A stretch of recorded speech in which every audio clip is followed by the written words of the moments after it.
Voici les 6 étapes clés de l'investiture de Romuald Wadani le 24 mai à Cotonou. Élu président du Bénin à l'issue du scrutin présidentiel du 12 avril 2026, Romuald Wadani entrera officiellement en fonction le 24 mai. La cérémonie solennelle d'investiture se déroulera au Palais des Congrès de Cotonou. Voici les principales étapes prévues par le protocole d'État. Rencontre avec Patrice Talon au Palais de la Marina. Avant même la cérémonie officielle, Romuald Wadani rencontrera le président sortant Patrice Talon au Palais de la Marina. Cette rencontre devenue tradition républicaine au Bénin prendra la forme d'un tête-à-tête d'environ 15 minutes entre les deux hommes. À l'issue de cet échange, Patrice Talon quittera officiellement la présidence de la République et Romuald Wadani prendra la direction du Palais des Congrès à 2 minutes. Arrivé au Palais des Congrès, le président élu sera accueilli au Palais des Congrès par les différentes autorités présentes. La vice-présidente élue, Mariam Tchebi Talata, les membres des institutions, diplomates étrangers, membres du gouvernement sortant et une foule d'invités. Audience solennelle de la Cour constitutionnelle. La cérémonie s'ouvrira par une audience solennelle de la Cour constitutionnelle. À cette occasion, la décision proclamant les résultats définitifs des élections présidentielles sera lue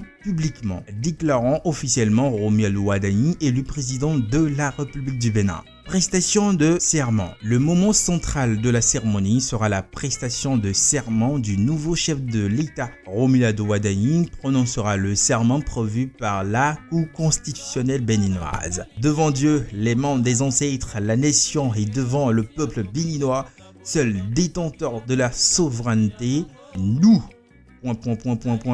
président de la République élu conformément aux lois de la République, jurant solennellement de respecter et de défendre la Constitution que le peuple béninois s'est librement donné, de remplir loyalement les hautes fonctions que la nation lui a confiées, de ne nous laisser guider que par l'intérêt général et le respect des droits de la personne humaine, de consacrer toutes nos forces à la recherche et la promotion du bien commun, de la paix et de l'unité nationale, de préserver l'intégrité du territoire national, de nous conduire partout en fidèles et loyaux serviteurs du peuple, en cas de parjure que nous subissons les rigueurs de la loi. La lecture du serment sera ponctuée par les salves du canon.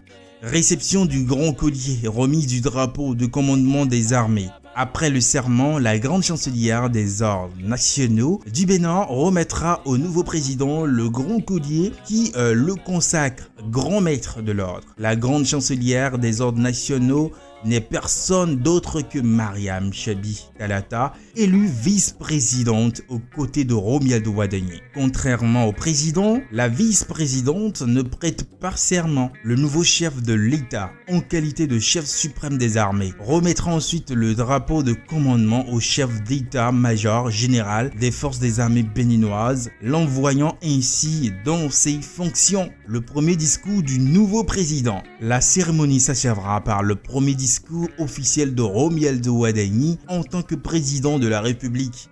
Une prise de parole pour présenter les grandes orientations de son mandat et adresser une exhortation à la nation. À la fin de la cérémonie, le président et son épouse quitteront l'esplanade du Palais des Congrès avant les autres invités, selon l'ordre protocolaire prévu. L'ensemble des activités, y compris la rencontre à la Marina, devrait durer environ 2 heures selon le protocole officiel.